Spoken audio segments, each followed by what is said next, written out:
সেপ্টেম্বরের ফিফা উইন্ডোতেই কি সাফ অনুষ্ঠিত হবে? প্রতিযোগিতাটি অনুষ্ঠিত হবার কথা ছিল জুনের উইন্ডোতে, তবে ভারতের কারণে সময় পিছিয়ে নেওয়া হয় সেপ্টেম্বরে। কিন্তু সেই সময় আবার ভারত খেলতে যাচ্ছে আসিয়ান, তাই প্রশ্ন উঠেছে ভারতকে ছাড়াই সাফ অনুষ্ঠিত হবে নাকি আবারও সময় পিছিয়ে দেওয়া হবে। তবে সে যাই হোক, সাফ অনুষ্ঠিত হোক বা না হোক, জাতীয় স্টেডিয়ামের মাঠ সেপ্টেম্বরের আগেই প্রস্তুত করবে বাফুফে।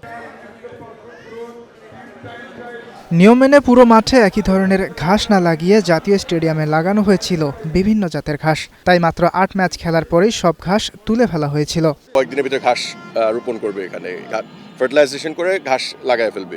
যেটা আমরা ঘাস চেক করলাম, এখানে দুই রকম ঘাস ছিল, ওখান থেকে আমরা চুজ করে দিব আজকের ভিতরে কোন ঘাসটা লাগাবো আমরা। আইদার বারমুডা বা জয়সারা ভ্যারাইটি, দুটার ভিতরে একটা হবে। দোনোটা ভালো প্রোজ আছে, দোনোটা কনস আছে, বাট আমরা চেষ্টা করবো একটু রিসার্চ করে আজকের ভিতরে কিছু প্লেয়ারদের সাথে কথা বলে দেখতে যে ওনারা কি প্রেফার করে। সো একটা কালেকটিভ একটা ডিসিশন আমরা নিতে পারি এখানে।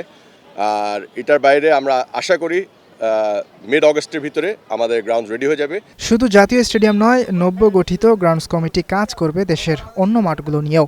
সিলেট স্টেডিয়াম নাম পেয়েছি এবং সিলেট স্টেডিয়ামের কিন্তু আমরা কিছু কাজও শুরু করে দিয়েছি। আমাদের একটা টার্গেট ছিল যে কোনো একটা ইন্টারন্যাশনাল ম্যাচ করার জন্য, যেহেতু আপাতত হচ্ছে না, তো এর জন্য আমরা দীর্ঘমেয়াদী সিলেটের মাঠকে আমরা পরিকল্পনা আনবো। আর জানেন সব জায়গায় সিলেটের মাঠ, লোকাল সিলেটের মাঠ আগামীতে আমরা বিএফএল যেটা খেলা, ওই খেলাগুলোর আমরা হোস্ট অনেক টিমকে দাবি করবো যে সিলেটে যে খেলার জন্য। সাফের জন্য যেমন দ্রুতই তৈরি করা হচ্ছে জাতীয় স্টেডিয়ামের মাঠ, তেমনি বাফুফের তারা আছে কোচ নিয়োগেও। হামজা সুমিত্রা এখন আছেন কোচবিহীন। 10 তারিখের মধ্যেই ঘোষণা হতে পারে জাতীয় দলের নতুন কোচের নাম।